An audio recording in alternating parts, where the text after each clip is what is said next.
नक्सलवाद की वजह से बस्तर में योजनाओं का क्रियान्वयन धीमा रह गया था, लेकिन अब इसने रफ्तार पकड़ ली है।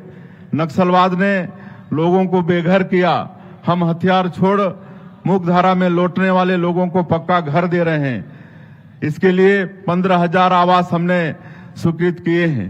पीएम जनमन योजना के माध्यम से विशेष पिछड़ी जनजाति के लिए हम अब तक 33,217 आवास स्वीकृत कर चुके हैं।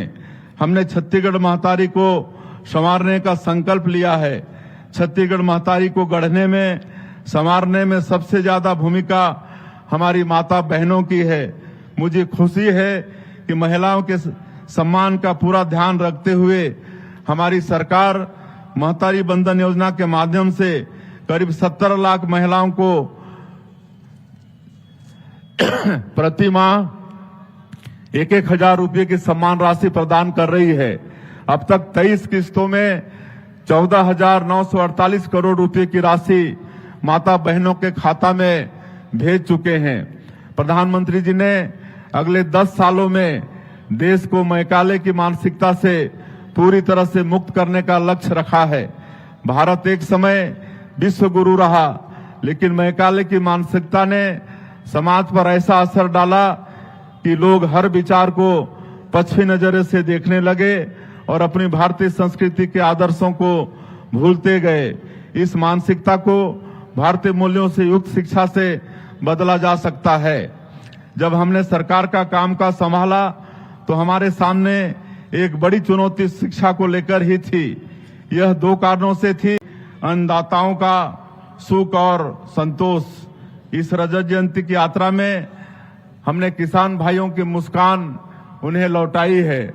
आज छत्तीसगढ़ के किसान को धान का सबसे अच्छा मूल्य मिल रहा है। हमारे ग्रामीण परिवेश में समृद्धि का आकलन घरों के कोठार से होता है। कोठार अनाज से भरे हों तो समझ जाइए कि समृद्धि हर ओर फैली हुई है। हमारे प्रदेश का कोठार अर्थात हमारा धान का कटोरा धान से लबालब है। राज बनने के बाद व्यवस्थित रूप से धान की खरीदी हुई। जब धान खरीदी आरंभ हुई तो इसका आंकड़ा 5 लाख मीट्रिक टन था। पिछली बार खरीदी का यह आंकड़ा 149 लाख मीट्रिक टन तक पहुंच गया। हमने पिछले 2 साल में किसान हितैषी योजनाओं के माध्यम से किसानों के खाते में 1.5 लाख करोड़ रुपए अंतरित किए हैं। हमारी सरकार किसानों के हित में फैसले लेती है। अटल सिंचाई योजना के तहत वर्षों से अपूर्ण और लंबित पड़ी 115 सिंचाई योजनाओं को पूर्ण करने हमने 2800 करोड़ रुपए की योजना की मंजूरी दी है। प्रधानमंत्री जी ने दीपावली के मौके पर जो जीएसटी रिफॉर्म्स किए उसका सबसे अधिक लाभ हमारे किसान भाइयों को मिला। ट्रैक्टर और अन्य कृषि उपकरण काफी सस्ते हो गए। कृषि मशीनरी बेचने वाले कारोबारियों के लिए तो काफी व्यस्तता का समय रहा। खेती किसानी से वंचित उत्पादों पर कर घटाने का सबसे बड़ा लाभ यह हो रहा है कि हमारे किसान भाई आधुनिक खेती को तेजी से अपना रहे हैं। हमारे छत्तीसगढ़ का चावल 120 देशों में निर्यात होता है। लागत घटने और सरकार द्वारा अच्छा मूल्य मिलने से किसानों के लिए अपने उत्पादों को प्रतिस्पर्धी रखने में काफी मदद मिलती है। हमारा देश अन्य देशों के साथ व्यापार वार्ता भी कर रहा है। यह वार्ता महाशक्तियों के साथ भी हो रही है। प्रधानमंत्री जी ने स्पष्ट कह दिया है कि जो भी व्यापार समझौते होंगे उनमें किसानों का किसी तरह से अहित नहीं होने दिया जाएगा। डबल इंजन की सरकार किसानों के मुद्दे पर कभी झुकती नहीं, किसानों के मुद्दे पर सिर उठाकर खड़ी रहती है और किसान भाइयों को उनका हक दिलाती है। किसानों के साथ ही श्रमिक भाइयों की समृद्धि हमारी सर्वोच्च प्राथमिकता है।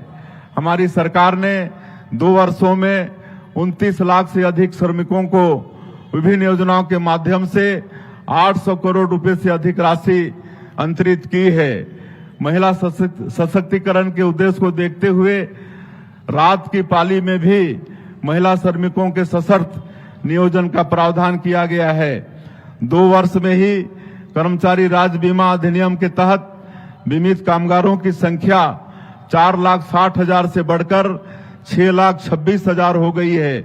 केंद्र सरकार ने जिन 29 पुराने श्रम कानूनों की जगह 4 श्रम संहिताएं लाई हैं, श्रमिक भाइयों के हित में उनका तेजी से क्रियान्वयन किया जा रहा है। हमारी सरकार ने 2 साल पूरे किए हैं। मोदी जी की गारंटी को पूरा करते हुए हमने पहले कैबिनेट की बैठक में ही 18 लाख आवास स्वीकृत करने का निर्णय लिया। प्रदेश में अब तक 26 लाख से अधिक प्रधानमंत्री आवास स्वीकृत किए जा चुके हैं। लोगों को आवास उपलब्ध कराने का यह काम हम मिशन मोड पर कर रहे हैं। मुझे आपको यह बताते हुए बहुत खुशी हो रही है कि हर दिन लगभग 2000 आवास प्रदेश में बनाए जा रहे हैं। यह गति पूरे देश में सबसे अधिक है। आप सभी छत्तीसगढ़ में हो रही आवास क्रांति के गवाह हैं। खप्पर वाली छतें अब बीते दिनों की बात हो गई। अब हर घर पक्का और बुनियादी सुविधा से युक्त है, जहां जल जीवन मिशन से शुद्ध जल मिल रहा है। राज्य स्थापना से पूर्व प्रदेश के लोगों को घंटों पावर कट का सामना करना पड़ता था। विद्युत उत्पादन के मामले में हम देश में अभी दूसरे नंबर पर हैं और पहले नंबर की ओर तेजी से अग्रसर हैं। आज प्रदेश के बीपीएल परिवारों को एकल बत्ती योजना के तहत निःशुल्क बिजली तथा शेष परिवारों को 24 घंटे रियायती दरों पर बिजली मिल रही है। एनर्जी सेक्टर में हम विकसित भारत और विकसित छत्तीसगढ़ की जरूरतों के अनुरूप कार्य कर रहे हैं। इसी क्रम में प्रधानमंत्री जी ने सीपत में 9,790 करोड़ रुपए के सुपर थर्मल पावर प्रोजेक्ट की आधारशिला रखी है। डबल इंजन की सरकार का फोकस शून्य कार्बन उत्सर्जन लक्ष्य को लेकर है और इसी के अनुरूप कोरिया, सरगुजा, बलरामपुर जैसे जिलों में सिटी गैस डिस्ट्रीब्यूशन पाइपलाइन पर काम कर रहे हैं। प्रधानमंत्री सौर घर मुफ्त बिजली योजना में केंद्र सरकार के साथ राज्य सरकार की सब्सिडी भी मिल रही है, जिसके चलते बड़ी संख्या में लोगों ने अक्षय ऊर्जा के लिए रजिस्ट्रेशन कराया है। हमने गेल से भी एमओयू किया है, जिसके तहत गैस आधारित उर्वरक परियोजना मुख्य रूप से 12.7 लाख मीट्रिक टन प्रतिवर्ष क्षमता वाले यूरिया उत्पादन प्लांट पर केंद्रित है। नक्सलवाद की वजह से बस्तर में योजनाओं का क्रियान्वयन धीमा रह गया था, लेकिन अब इसने रफ्तार पकड़ ली है। नक्सलवाद ने लोगों को बेघर किया। हम हथियार छोड़ मुख्यधारा में लौटने वाले लोगों को पक्का घर दे रहे हैं। इसके लिए 15,000 आवास हमने स्वीकृत किए हैं। पीएम जनमन योजना के माध्यम से विशेष पिछड़ी जनजाति के लिए हम अब तक 33,217 आवास स्वीकृत कर चुके हैं। हमने छत्तीसगढ़ महतारी को संवारने का संकल्प लिया है।